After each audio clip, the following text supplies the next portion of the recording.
en compagnie de la comédienne Gwendoline Amon qui incarne Cassandre. C'est la 5e saison qui démarre samedi sur la 3. Au fil de chaque saison, on apprend des choses sur vous, comme au fil de chaque intervention d'Hélène Manarino. Bonjour. Bonjour Philippe Vandel, bonjour à tous. On apprend des choses sur les invités. J'espère, c'est le but du portrait. Bonjour Gwendoline Amon. Attendu, c'est à vous Hélène. Je suis là pour dévoiler presque toutes les choses que l'on ne connaît pas encore de vous. Alors Moumou la purée, ses cotines à côté de toi, c'est de l'eau. La tête qu'elle a fait, je dis, elle a bondi de 10 cm sur sa chaise quand elle a entendu 4 syllabes. Ou encore Gaga, ça c'est le surnom que vous donne votre nièce. Au collège Hulst à Paris, votre professeur de français Daniel Pénac aimait vous faire regarder une affiche. Et il vous demandait de raconter une histoire autour de ça. Alors ce matin, je vous propose de regarder l'affiche de votre vie et de raconter votre histoire. Évidemment, nous commençons par votre enfance avec ce poster des frères Jacques dans votre chambre. Votre doudou, ce n'était pas une peluche, mais tout simplement vos doigts. Vous aimiez sucer votre majeur et votre annulaire, puis frotter votre main contre le mur pour sentir l'odeur du mur. Voilà. Ça soigne bien maintenant.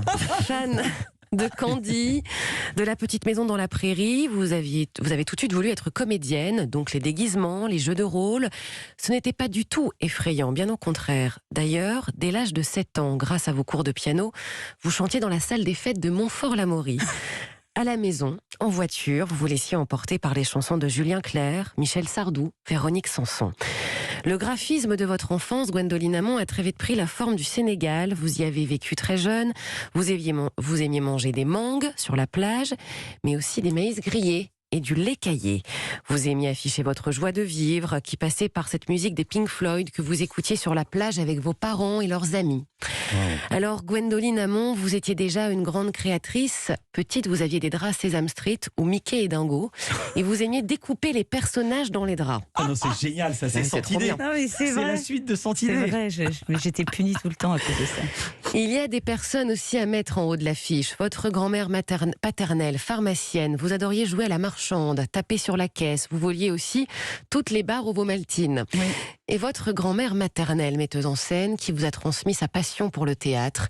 Elle vous a beaucoup aidé.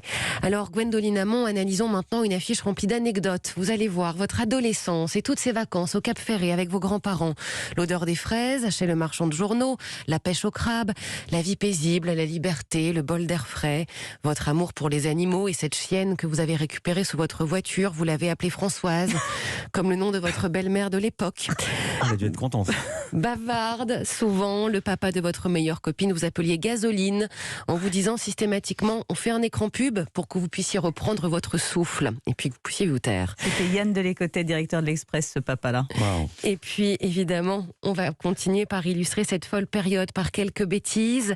À l'âge de 17 ans, vous viviez à Nice, votre papa vous annonce qu'il arrête de fumer pour vous montrer l'exemple, et à 8h du matin, à l'arrêt de bus, il vous voit en train d'allumer une cigarette.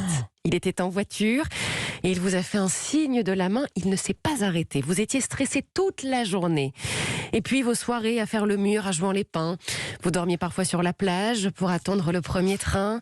Mais une nuit, à cause du vent, votre papa a entendu la porte-fenêtre de votre chambre claquer. Vous avez donc été démasquée, Gwendoline. Il a fait mieux.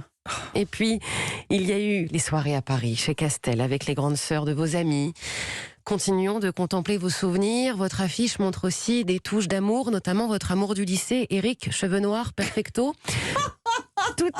Attends.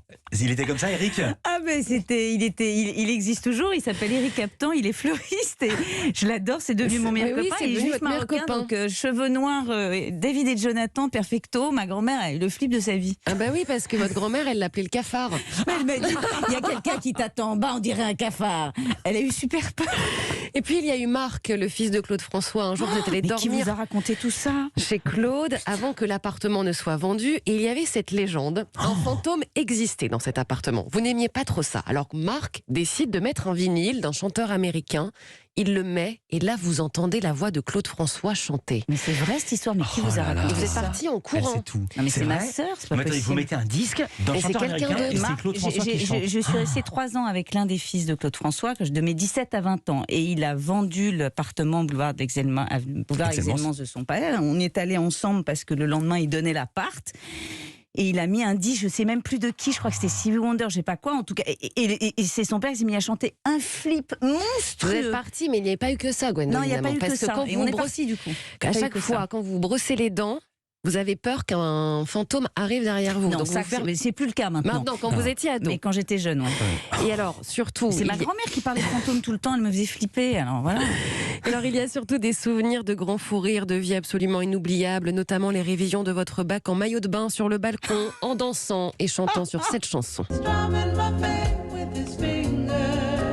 va me faire pleurer. Roberta Flack. Elle est belle cette chanson, hein. Ah oui. Ça sent la Roberta Flack, un bac que vous avez raté car vous n'êtes pas allé à une épreuve. Vous avez, à cause d'une grosse fête que vous avez fait tout le week-end. Ouais, Alors, avec Mathilde Lécotec, je cite parce qu'à mon avis, c'est elle vos sources. je ne cite pas mes sources. Gwendoline Amont, passons à l'affiche de votre vie d'aujourd'hui. Tout est carré, organisé. Vous avez peur du conflit. Vous parlez à tous les commerçants pendant 2 heures. Il y a surtout le héros au-dessus de tout, votre fils Gabriel, à qui vous dites souvent « Allez, arrête Gabriel ». Et puis la famille, et vous retrouvez tous ensemble dans votre maison du bonheur que vous appelez la fatigue. Mangez la bavette à l'aïoli de votre père, votre sœur avec qui vous aimez rire.